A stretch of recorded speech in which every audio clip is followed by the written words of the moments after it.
welcome back YouTubers to my channel of an everyday life of an Aspie. As you're fully aware, basically, if you've been following my channel series right now, I have been basically collaborating at some topics for the mental health awareness type topics that I feel close to my heart right now to share with you all. So no further ado, if you've been following me so far, as you know, the first part was obviously the self-harm, which obviously included basically the self-harm types, misconceptions and myths of self-harm, the definition of self-harm, the listings of the misconception list, or just the list in general of self-harm, so to speak, so that it can actually be understood more like anything else, because as I said before in one of the pieces, that many people misconceive that self-harm is all about, you know, cutting, you know, but it's more to it than that. As we know, like I said, with all this part of the self-harm series that I've shared, basically it's more predominantly, you know,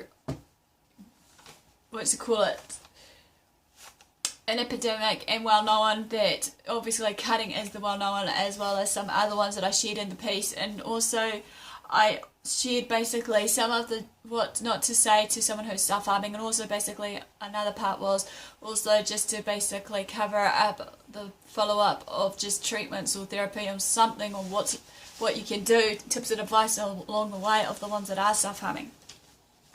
So no further ado now, I'm basically going to do the same structure for the ones that I shared with you of the eating disorders. Basically, this is the depression, anxiety, and some other bits in there in the piece, basically. So hopefully this will all be collabed up, ready to finished. Hopefully, I'm estimating right now 2 weeks time for the rest of these series that I want to bring out on this playlist, but I humbly apologise, even though I'll be again behind schedule to where I want to be with some topics. But then again, like I said, some of these topics need to be addressed, obviously, and if it doesn't get addressed sooner or later, you know, we'll regret it later on. But anywho, and all further ado now, basically I'm going to be talking about the eating disorders right now of this series, and that what it's going to cover is basically the same layout as I said, basically to the self-harm. Like everything, as I said before, pre-warning, that some of this may sound similar, signs and symptoms and whatnot of the topics I bring out to you all, but it should be just a clear reminder to you all about what we should be aware of when we're looking out for people that are self-harming or in this state, so that we can reach out to help those ones. And for the ones that are actually doing what they're doing, because obviously some form of eating disorder is a form of self-harm, and basically they need to seek help, but it's up to them. Basically, we can't force it upon them. They have to realise that they're the, you know, the one with that problem to solve that problem.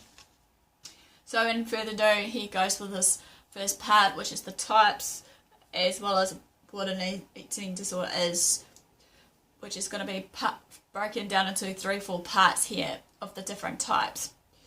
Right. Anyway, first and foremost, many people will question what is an eating disorder. Okay, yes, many people will define it differently in many books, dictionaries and whatnot, sort of thing, but this is my term of it.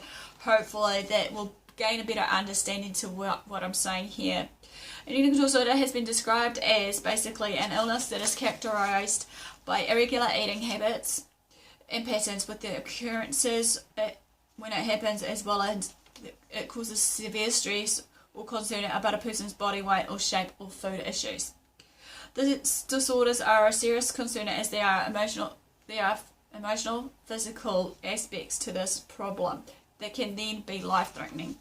Disturbing the eating patterns, this will include inadequate or excessive food intake. Eating disorders usually develops during the stages in life, which will typically be around the teens, young teens especially, or even as young as adults. Like any other conditions, eating disorder, as I said, can coexist with other conditions, be it depression, anxiety, and the like.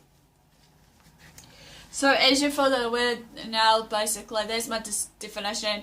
So the types I'm going to be enclosing right now, basically, which the first one will be anorexia nervosa, or clinically known as anorexia, bulimia, or purge vomiting, or purge eating, and basically another one is binge eating, and then the last but not least will be basically other specified feeding or eating disorder, which is now just starting to come out recently in some parts of, if you've been watching BBC News or something, even though it's known in America most likely more than here in New Zealand, but that's fine, because obviously whatever eating disorder I'm addressing needs to be addressed like every other topic. So for the anorexia nervosa, what it is it's classically known as anorexia. As I said, this is potentially a life-threatening kind of, eating disorder or eating like just condition as well. They can be characterized as us self-starving ourselves, like a form of self-harm. We just self-starve ourselves to the point of fear of gaining weight, fear of just basically putting on weight, or just the fear of just looking at ourselves in the mirror. As I said before, the media has a lot to fall into place with this, as well as us in general, our fault for taking on what we read and what we swallow in those media messages, even though we should know better, that we're better than the messages. But the symptoms for this you need to be aware of, to bear in mind, however, for the anorexia is as follows. Inadequate food intake that leads to real low weight loss. Number 2, intense fear of weight gain, which I said before. Or number 3, it can be swipe the opposite, obsession with their weight. So they'll constantly, as an example, they'll constantly run to the bathroom, measure themselves, and maybe keep a recording of how much they weigh, and then, they'll do some things in secret. Excuse me. Number 4, low self-esteem related to the body image that they see themselves, basically. Well, that basically ends anorexia, basically, by the looks of it. And please give me the like if you're liking these channel series, or give me a comment below of how I'm going right now. Like I said, feedback is also important. Also, just feel free to share the videos to your family and friends right now, because obviously this needs to be addressed sooner or later. So, in all further ado, guys, thanks for watching. Subscribe to my channel for hopefully weekly updates of what I'm going on, sort of doing right now, as well as basically everything else I'm doing in general. So share the videos around, share the love, sort of thing. Love what you do what you love, and be kind to yourself and others around you, and I'll see you all again soon.